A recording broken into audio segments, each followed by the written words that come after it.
Welcome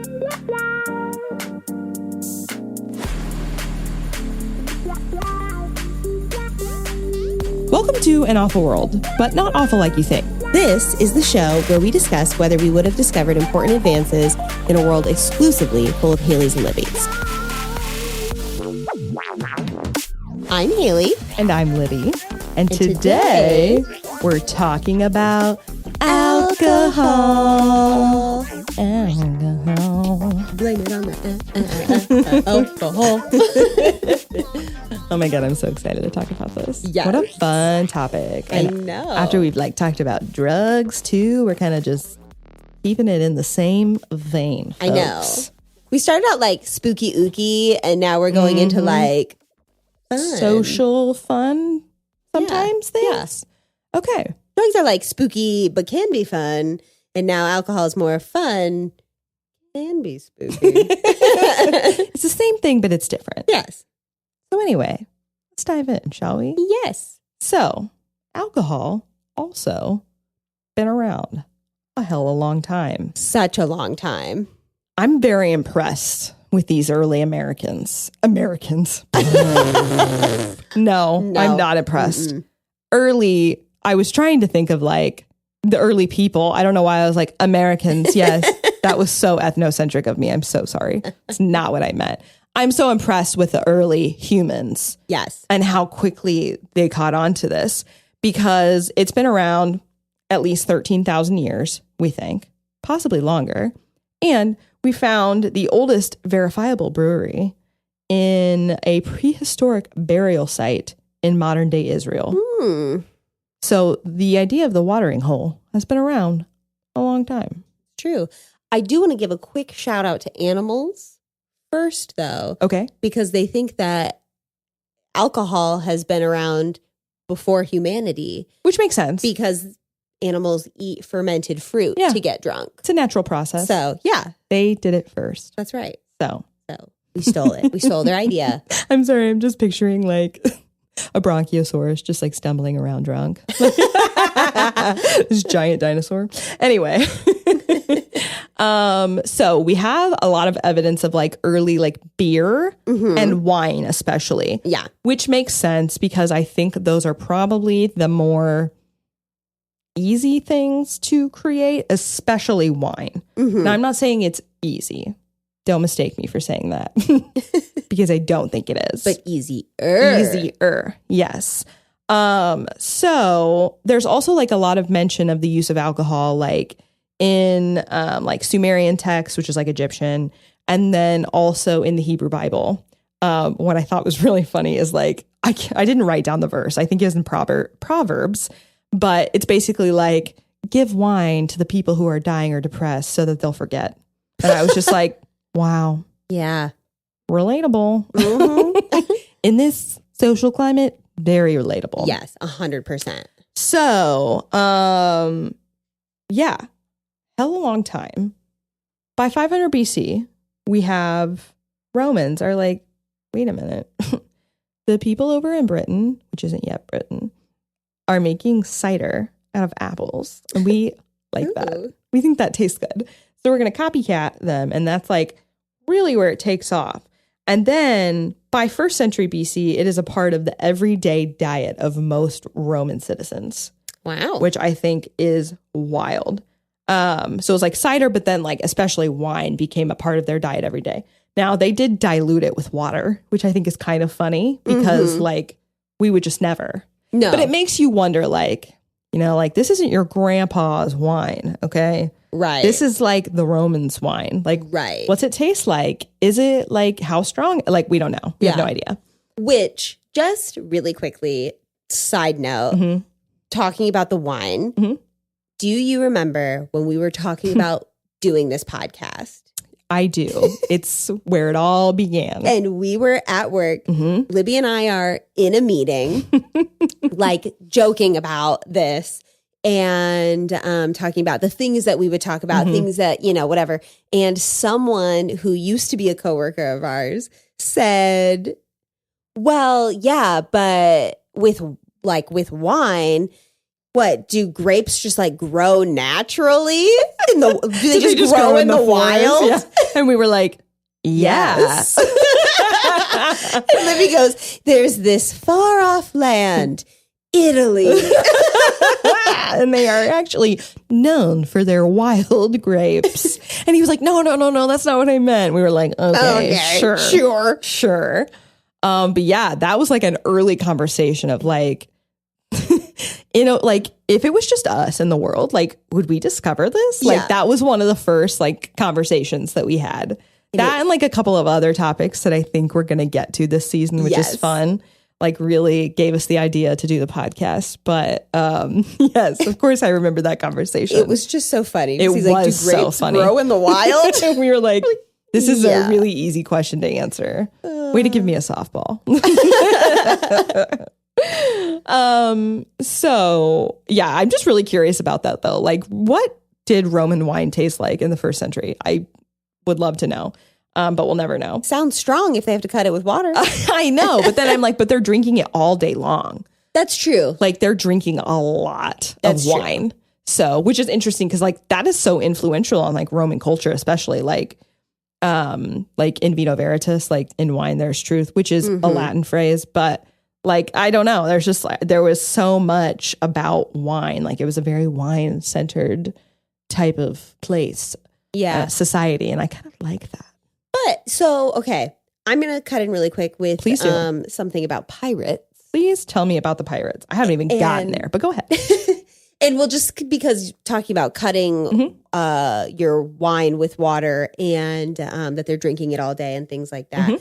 Well, like pirates did that with rum and specifically because the casks that they kept water in would get algae in it. So the alcohol would keep it clean. And so they were drunk all the time because it was literally just a way to keep them safe and alive. Yeah, which is wild. Yes. And so it's kind of just like, well, I mean, you have to be drunk all day if like, you don't have clean water. Like, you can't drink all day if you don't start early. That's right. I mean, geez.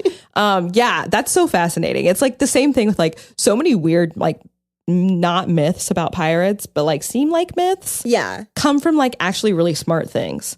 Like, yeah, of course you can't have water. I mean, you can't just have water sloshing around in these barrels for months on end on your ship because they are sitting out in the hot sun all day and water is going to condense inside of them and it's going to grow mold and algae and bacteria. So they have wine and also like eye patches. Yeah. Obviously, so that they can see in the when dark. They go below deck. Yes. Genius. Yeah. Absolutely genius. Okay, so by the time they get to like the Middle Ages, I'm like acting like there's like this group of people that's just like traveling through time.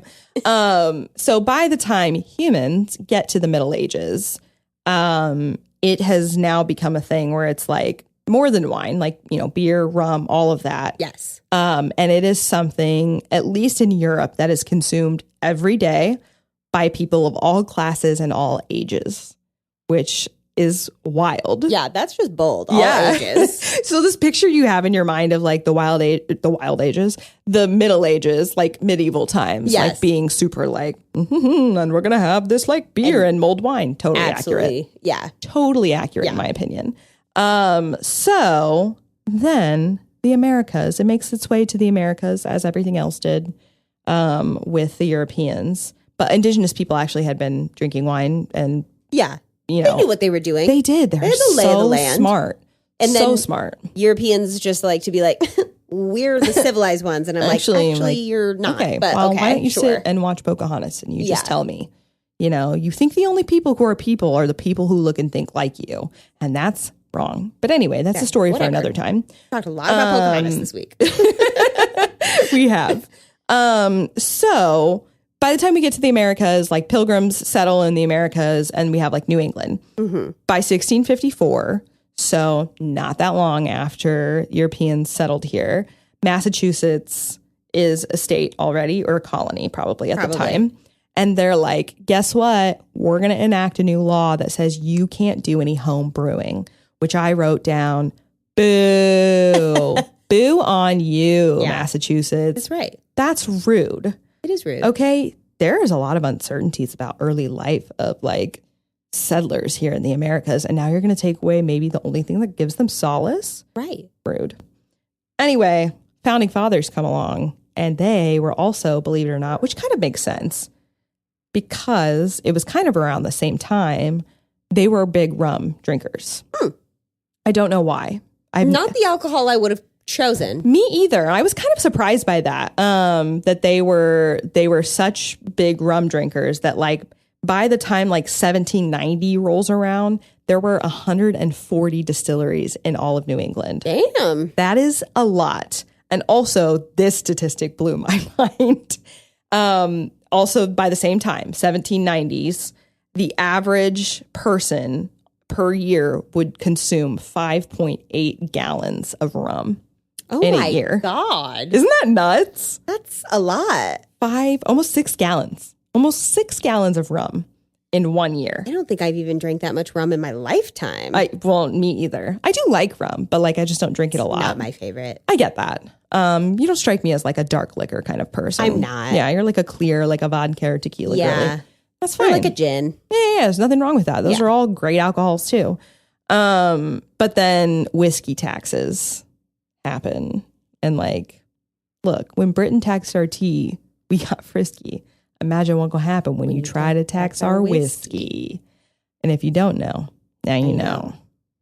So that happened, and people really didn't like that. And so like it definitely like made consumption go down a little bit. Mm-hmm. And then by the time like obviously prohibition happens in between World War I and World War II, but it was used a lot in World War I to like anesthetize people or like help them deal with pain.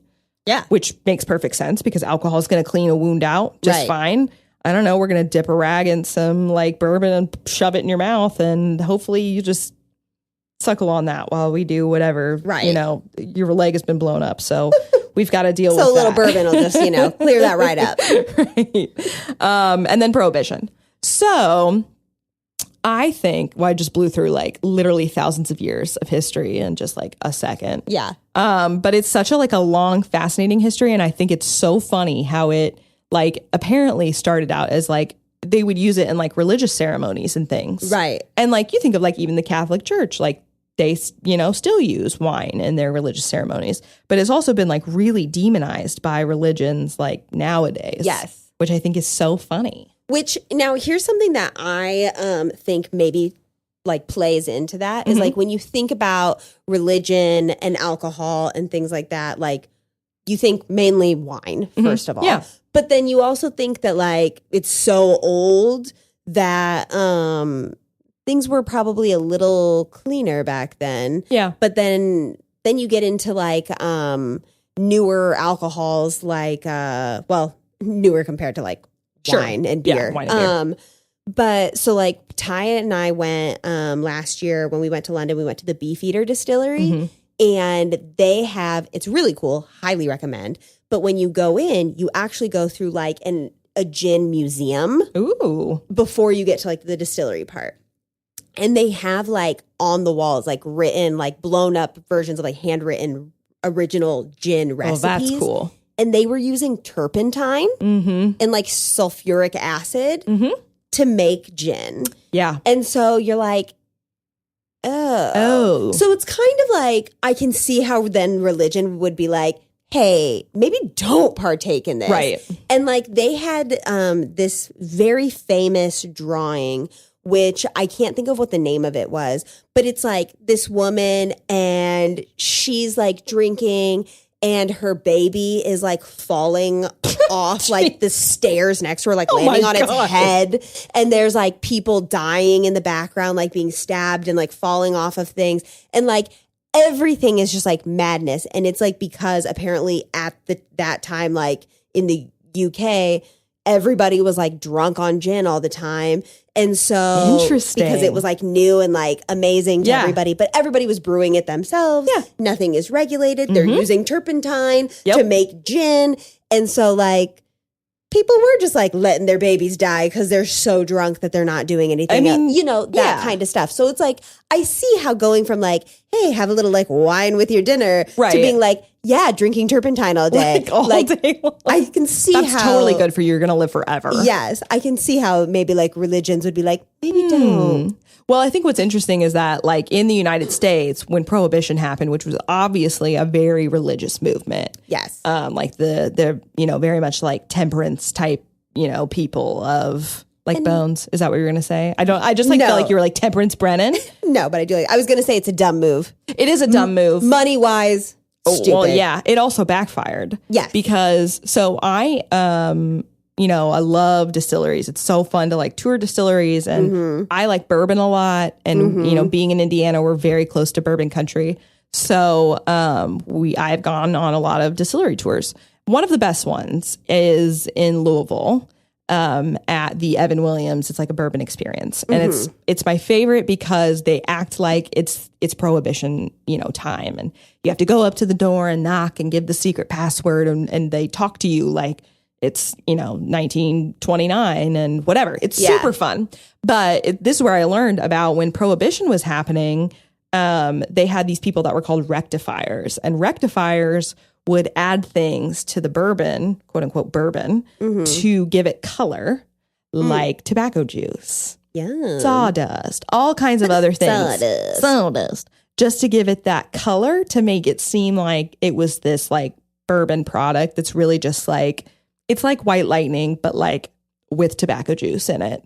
That just makes it look like bourbon. Ugh. So they were called rectifiers. That was a big thing. Also, just because Prohibition happened, obviously doesn't mean people weren't drinking it, which of course we know, like, Al Capone, all of that. Like that was very much about moving alcohol throughout the United States. But also people were getting prescriptions for alcohol in the United States, which they will show you some of those if you ever do that bourbon experience. It's really, really cool.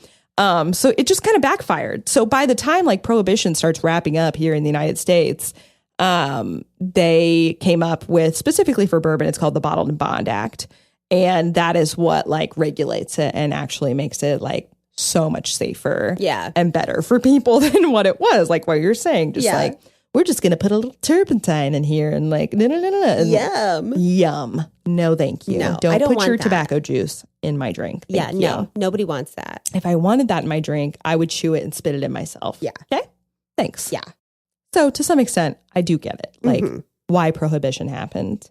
But also I'm glad, like, how about we just regulate? Like, I feel like we're just like the regulation, like, girlies. We're like, but wouldn't it be nice if you just regulated it? Yes. And then we taxed it? Right. How about that? We'll use our glitter money. It'll be fine. Like, it'll be great. We'll figure it out. Chill. So, just everyone relax. Have a drink. Stop lacing our drugs. Stop putting turpentine in your alcohol. Stop it. Just, don't do that. Relax, man. Just like, it's like your opinion, man. So, in an awful world, what do you think about alcohol? I think we would have alcohol. I think we would too.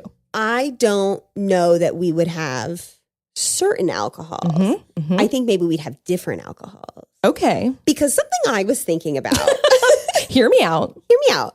I was thinking about how, alcohol is just like the fermentation process, right? And that is of fruits, veggies, honey. I mean, vodka comes from potatoes. I saw you. No. I know. I just was thinking about that. Brian and I went to a wine tasting experience situation, and we had a wine that was made out of something like red peppers and something else. It was horrible. Oof. It's the worst thing I've ever tasted. Like, but experimentation. You gotta try it to know. I tried it. What I'm saying? But and grains, because that's like beer and stuff. Yeah. So my thing is, what are we not fermenting now that we could be turning into alcohol? Okay. Do you have ideas? No. Oh. Not even a little. Great. But I'm just saying, have we really tapped all the options? I mean, I don't really know what else we could. I have no idea. I don't know. I mean, mostly they're like food items. Yeah. So I don't know. I don't know. I feel like it's all been done. I was just thinking about it, and I'm like thinking about how like pickling, you can like pickle, you can pickle anything. You can. But we always just pickle cucumbers and then we call them pickles. And then we're like, there's also like onions and like okra and like jalapenos and stuff. But we're always like pickles. are pickles. And I'm like, but it's cucumbers.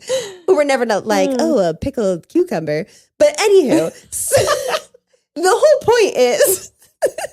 That felt so like out of left field. Yes. Just like, okay, you're right, but how does this relate? It's like, you know how like Kleenex had become so ubiquitous that like we call tissues Kleenex. So anyway, we're not fermenting everything. We could be. Exactly. Look, Libby, you get it. You get it. Anyway, so we've got beer, we've got wine, we've got all these things, but they're all made out of the same stuff every time. And I'm just saying. They are. Is it because we tested everything and this is the best of the best? Or are there like untapped potential? Well, I'll tell you that I do think that gin is sort of a catch-all. Yeah. Because it's like juniper. It's just a bunch of botanicals. Yes. A bunch of flowers and shit. Yes. Because I think Beefeater is like 13 botanicals. Yeah. It's a lot. Like they use all kinds of different things to make their, whatever. Yes. A recipe that they come up with. Yes. So maybe, I don't know, maybe there are some flowers that we're not tapping into or something. Yeah. I don't know. Like some jasmine or. Yeah, that's probably a thing that's been done. Like maybe, if it's in tea, it's probably, well, I don't know. What about like bananas? Ooh. Okay, that sounds good. We have like banana liqueur though. Yeah, but I'm like, but is that just like flavoring that they've added to liqueur? Yeah, probably. I'm like, can I ferment a banana? I don't see why not. I'm just spitballing here. I don't see why not. I don't know. We got all the time in the world. Okay. All the Haleys and we Libbies. have time to figure it out. We have time to figure it out. Stuff. Obviously. So here's my thing. Tell me. I definitely think that we would have beer and wine. Yes. Mostly because the fermentation of the grapes, we've already established, easy peasy. It happens naturally. Animals right? are doing it. Yeah. We would like eat kind of like a sketchy grape one day and then be like, I don't know, that was weird, but I feel great. I feel good. I feel like it's like I could talk to anybody. I feel like I could be in the club. I could like dance. Yes, exactly. Bounce, bounce, bounce, bounce, bounce. Everybody. So I'm confident about that. I do question though, are you eating this questionable grape? Are you watching another animal eat that questionable grape? Girl, you know that's what I'm doing. See that they're like totally chill? Mm-hmm. I'm not going to be the first one. This isn't a game of follow the leader, okay? No, not for me. I ain't going to be the leader, okay? I'm just saying, like, if we're just taking grapes, as an example, or really any fruit, if I see one that looks even kind of ick, you're like, I'm no. like, trash. I know. No, I'm the same way. I'm not going to be eating a sketchy grape. But yeah, I think like somebody else is going to do it, and then we're going to be like, that's weird. Yeah. Like, well, how did you feel? Like, do you think it could have been that's weird? Okay, let's see if we can figure this out. With beer and wine, I think, it's easier, right? It just makes sense. Like you have like yeast, corn, rye, barley, whatever, and you heat it all up with sugar. Yeah. That's what eats it and turns it into alcohol. And great, fantastic. Now, I am not confident that we could come up with spirits. I think that we have great spirits ourselves, but the distillation process is something that's been explained to me many times. Yeah. Literally in front of a giant still. And then I'm like, and then I'm like, wait, what? Wait, how does that work? Here's my only thing about why I think that perhaps we could get into the world of spirits. Okay. And not the spirit world. They're different things. That's right. Do you ever like play potions as a kid? Of course. Yeah. Yeah. I feel like it's the same thing. I do not. I do. It's just like, but you just like put a hat on your cauldron. I mean, you're not, you're not you're gonna wrong. Look at me and you're going to tell me I'm wrong. You're not wrong, but like you have to start out with like beer, basically, or at least that's like how bourbon starts out, right? Yeah. And honestly, it's the same thing for like gin. The process is the same. Yeah. It's what you barrel it in, or what, in the case of gin, what you run it through. Yes. Or whatever. It's like a big metal still. Mm-hmm. But it's like something, and then like so you put your alcohol in there and then you put your botanicals in there. And this is where I'm thinking we're just playing potions. We're just like throwing berries and like flowers and things that like smell nice and taste nice. And we're like, beautiful. This one's for luck. He loves me not, you know, doing whatever we want. That's right. You know, all the stuff. And then it's something with like you heat it and you just like let it go, and then like the steam, and then it like drips, and then you want like the steamy drips. Yes. I'll take a glass of your steamiest drips. That's right. Thank you. Your finest of the steamiest drips. Exactly. Yes, it is just like condensation. Yeah. Thank you. Yes. But I like the steamy drips better. That's right. What you do is you take all the steamy drips and you collect them. Yeah. So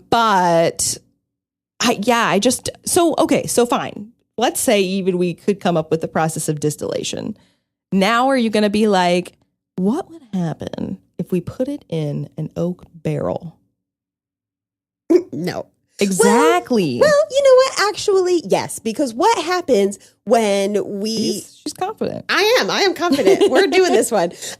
Here's my thing. What are we holding things in? Like, to keep? Maybe we couldn't come up with a barrel. I was like, what's the question? Because No. Have you ever seen a barrel being built? Yeah. But I don't think I could come up with it. No, because first of all, you know what holds a barrel together? Metal. That's true. But we have to have metal because we have tattoos. And we need it for needles. We could do it the old-fashioned way.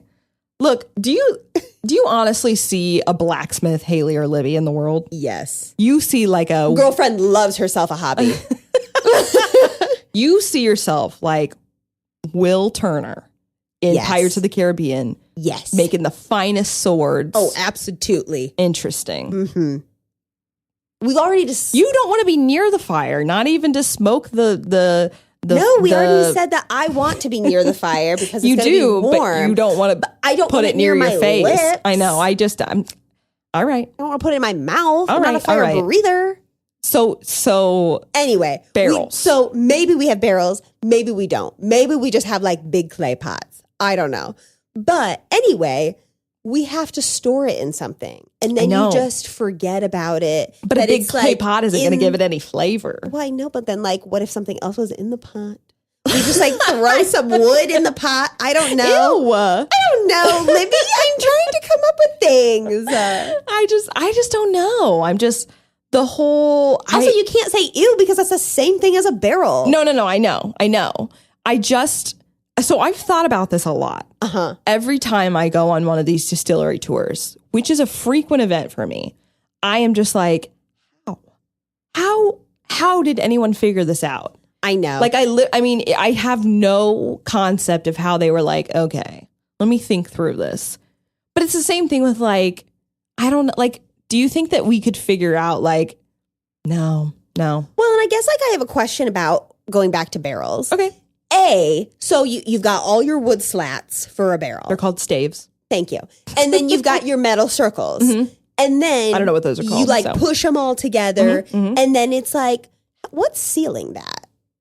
Nothing. Just the fact that they're next to each other. So it's just tight.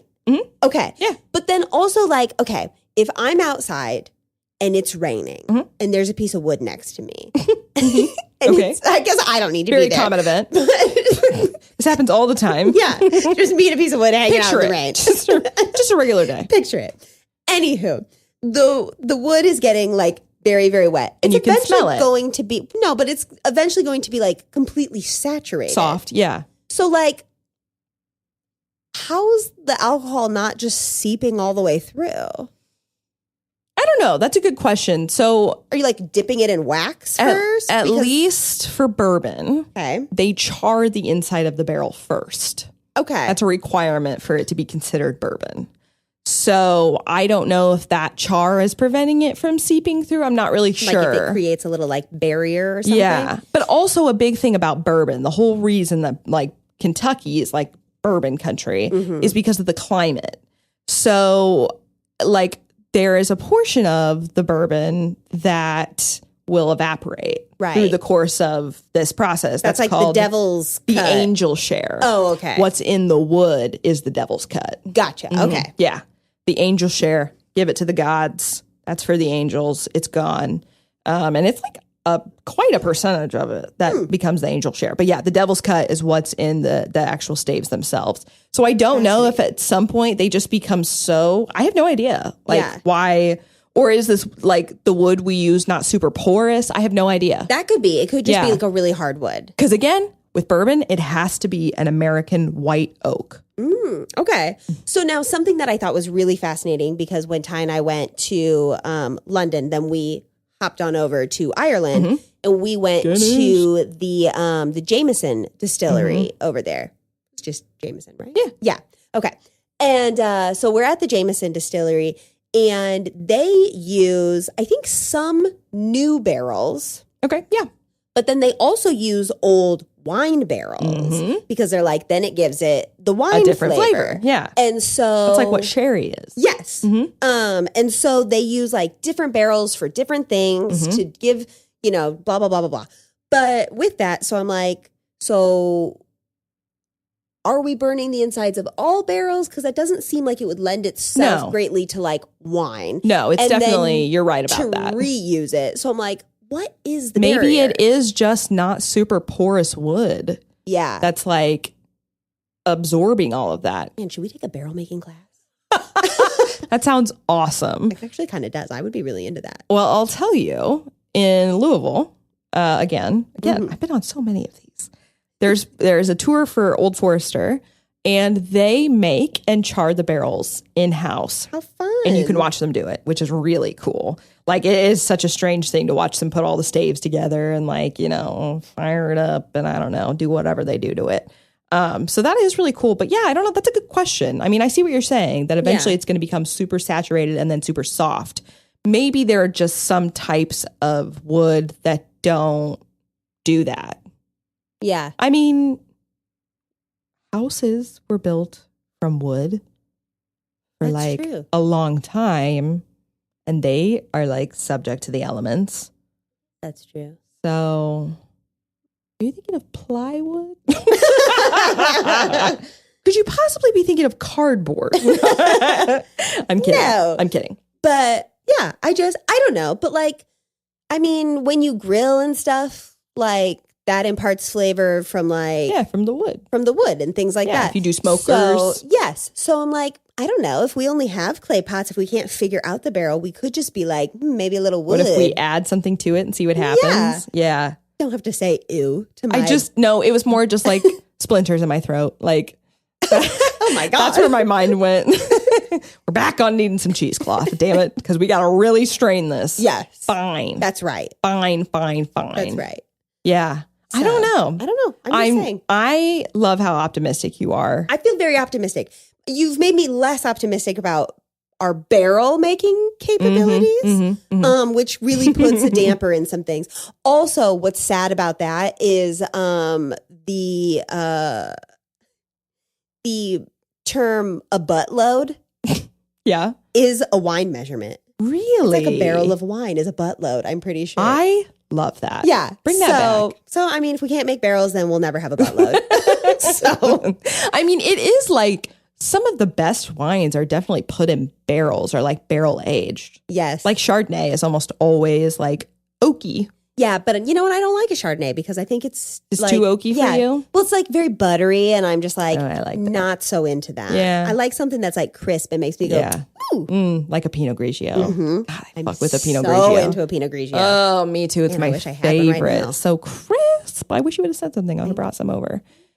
I was at the store last week and I was looking for a Pinot Grigio, and everywhere I looked, it was all Sauvignon Blanc. And I was like, I mean, if I have to, I will. Yeah. But where are the Pinots? It's okay. I finally found them. They carded me for that too, along with the cough syrup. Okay, fine. You remember Lady Gaga's song Pinot Grigio Girls? No. No? Oh, it's so That sounds fun. awesome, It's though. really good. I think it's on Joanne. Highly recommend. Okay, great. Well, I'll have to give that a listen because I am definitely a Pinot Grigio girl. Same. Yeah. So I don't really have much else to say about alcohol. No, I don't really either. Oh, you know what? Actually, I do. Okay, hit me with it. I wanted to talk about cocktails. Oh, excellent. Do you think we would have them? Yes. Okay. I do. I do too. If nothing else, I am a drink girly. Okay. Yes. Mm-hmm. I like a soda. I like a coffee. I like a cocktail. I like all the drinks. I want all the drinks. I have been known on occasion to have an alcoholic beverage for funsies, a water for hydration, and a coffee for caffeination. Yes, you got to have three. You got to have all the three things. Exactly. So yes, I think that we would be like, what if we mixed this with something else?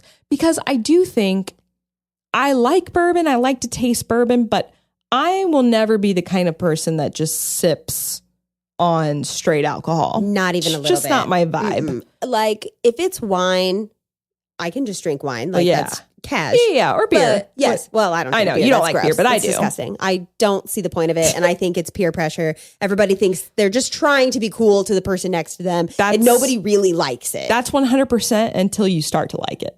It's very weird. It's gross. At first, the first time you drink a beer, you're like, oh my gosh, this is disgusting. And then before you know it, you're like, you know what would go really well with this? A beer. Pizza, a burger. I still don't get it. I don't get it's it. fine. I You don't think have to it's peer get it. pressure. I think everybody just get wants to be cool. The Libbies would be drinking beer. You know, it is what it is. But so like every distillery tour that I've been on, Jameson, Beefeater, all of that, I'm always like, stop making me drink this straight. I don't want to. It's icky and it burns, and it's nice if I can have like a little soda water and like a lime or really I'm more of a lemon girly, but like, well, lime is crime. That's what right. You told me. That's what Beefeater says. They say lime is crime. You have to have a lemon wedge and an orange wedge, and that is what makes it delicious. In your gin and tonic. They are correct, actually. Well, they know. So, but yeah, I'm going to have to cut it with something. Oh, yeah. You know, I don't care if that's juice. I don't know if we could figure out a sparkling, like a soda. We need to do an episode on that, actually. Yeah, because I don't know how you get the bubbles. CO2. Well, yeah, but like I know, I just say it like I know. I'm like, casual. CO2. I'm like, but how do you put the CO2 in there? I don't know. You just like blow it in there. Like a I don't know. soda master. That's why we should talk about it. Yes, we'll do some research. We'll figure it out. We'll talk about if we can do it. We'll come back on that. But if we could, I would want one. Yeah, you know, I always want a soda. Delightful. You know, so I think we need a cocktail. Now, something that I thought was hilarious when we were at the Beefeater Distillery. We're going through all the cocktail history and stuff, and it does talk about Prohibition and how that affected sales and exports overseas and things like that. But then it talks about the American cocktail. And do you know what makes an American cocktail? No. Ice. Oh. Americans are obsessed with ice. And yes, guilty they're as not charged. Wrong. I love it. Me too, and I don't want to give it up. No. Yeah, I'll take a warm gin and tonic. Thank you. Like ice. Give me the ice. Yeah, I don't. And I think that like before, maybe they were like shaking or stirring with ice. And then straining. And then straining. And then we were like a martini. Just fucking give us the ice. And I see both sides to that. Yeah. But girlfriend loves ice. Just and like, I mean, even like when you're drinking like straight alcohol or, you know, straight spirits is mostly what I'm talking about. Right. Like I still prefer, like I do not want it neat. I want it on the rocks. Yeah. Which, what a cute little phrase. I know, on the so rock. fun. Yeah, and I don't believe in blended margaritas, so I always get mine on the rocks. That's just how I live. You like your coffee on the rocks as well. You just gave me. Yeah, that's true. I don't like a frappuccino. I don't want it blended. I like a blended margarita, and that's great. I'm not judging you. I am just an on the rocks type person with salt or tahini, preferably tahini. Sugar. I cannot understand that. Oh my God. Anyway, see, people think we're the same person. I'm here to tell you we are absolutely not. No. So anyway. Just saying.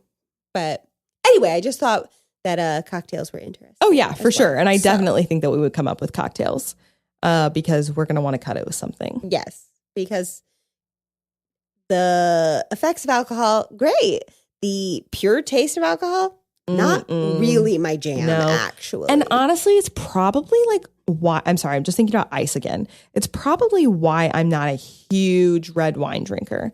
I like red wine, but like with a meal, but it's always served at room temperature, and I just can't always get on board with that. Yeah. I need like a patio pounder that I can drink on a summer day. Yeah. I don't really like red wine.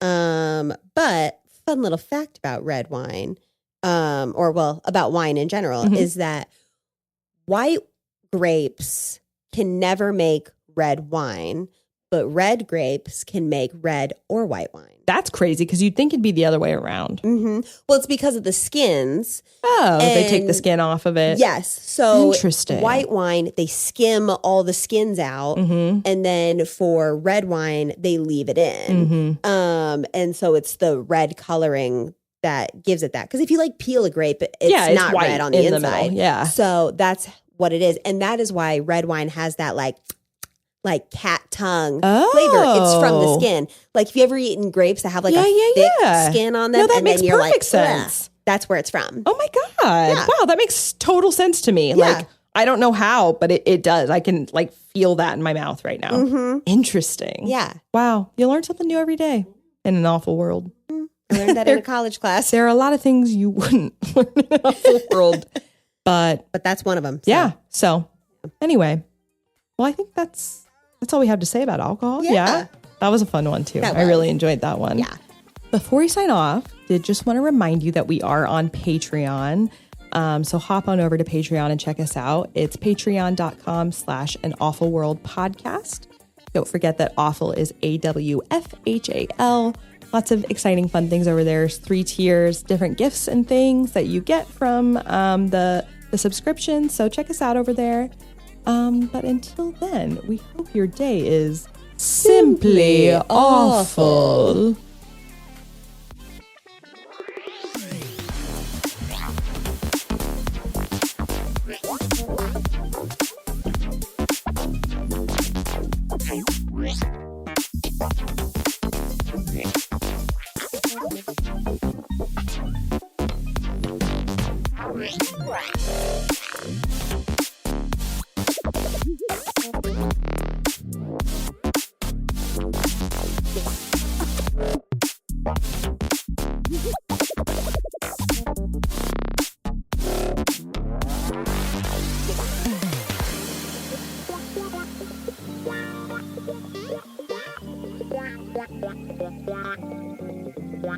Wow.